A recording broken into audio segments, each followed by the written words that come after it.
Well, good afternoon, everybody. How are the brains coping? Over challenged. Just keep feeding it with a bit of glucose, and hopefully it will facilitate absorption of the educational material. You know, many years ago, 15 years ago, when I first embarked on the field of anti-aging medicine myself, I was where you are sitting now, and I felt like I was taking a drink out of a fire hose at full blast. And the amount of information is just incredible. And even today, I'm amazed that a lot of my friends who are conventional medical practitioners come up to me and say, look, I have Wednesday afternoon off. Would you be able to teach me everything you know about anti-aging medicine in one afternoon?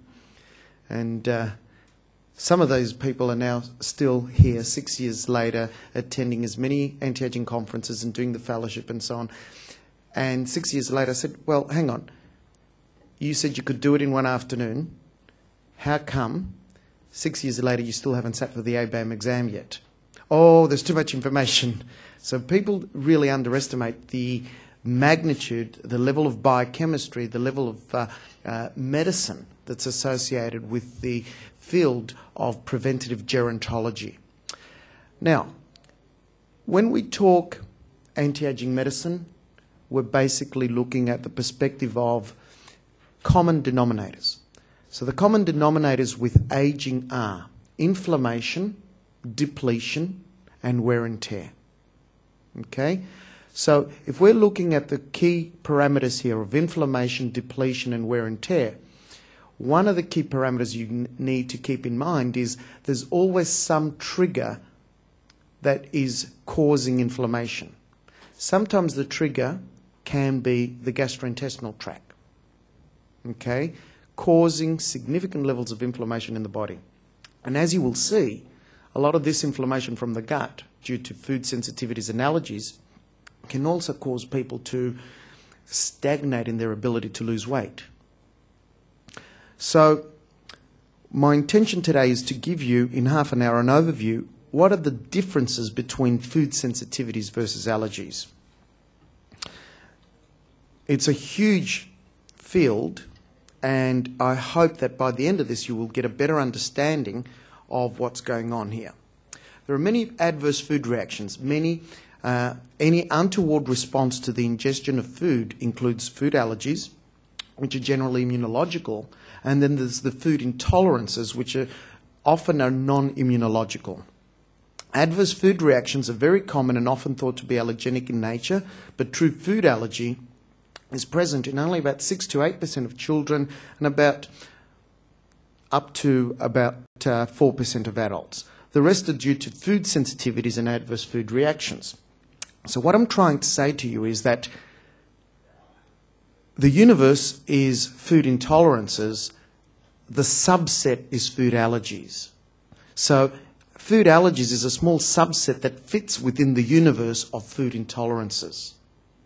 So when you're just ordering a food allergy test, you're missing out a whole plethora of other reactions that can occur due to food sensitivities. Now, what are the symptoms of food allergies? These can be anything from diarrhea, weakness, lack of energy, tension, fatigue, hives, headaches, facial swelling, and as I said, even the stagnation of one's ability to lose weight. A lot of it's due to the fact that we have what is known as the gut-associated lymphatic tissue, GALT. And here we have a huge array of blood cells.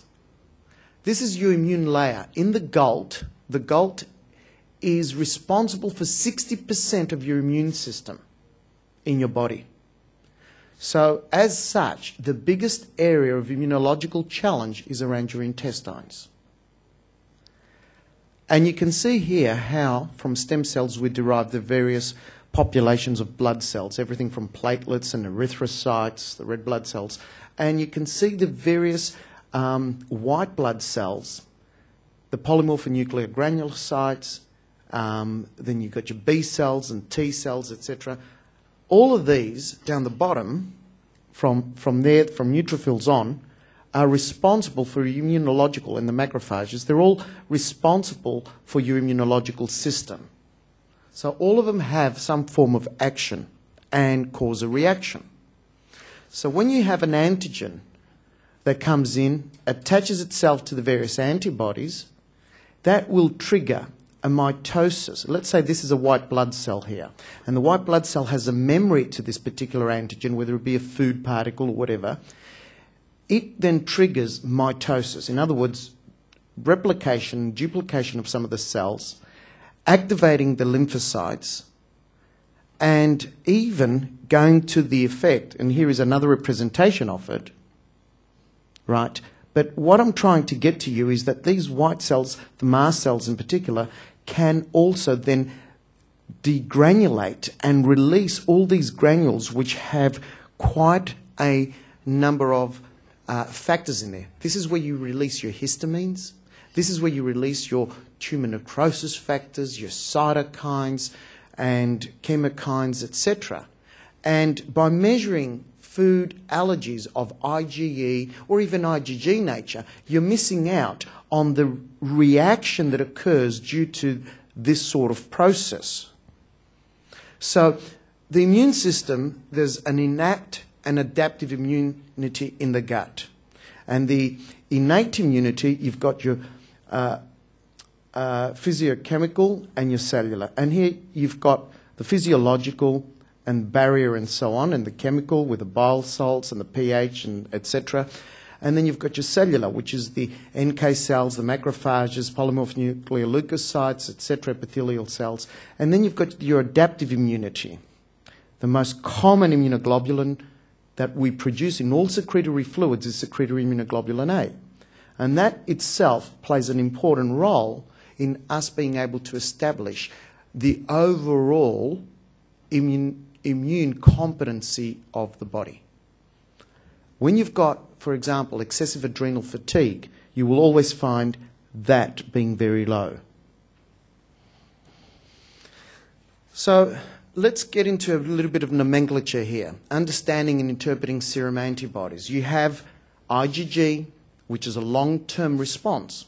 You have IgA, which is an intermediate response, and IgM, which is an acute. This is generally what you get as soon as an infection or a reaction, immunological reaction occurs. Let's say, for example, the very first time in your life you have been subjected to herpes simplex.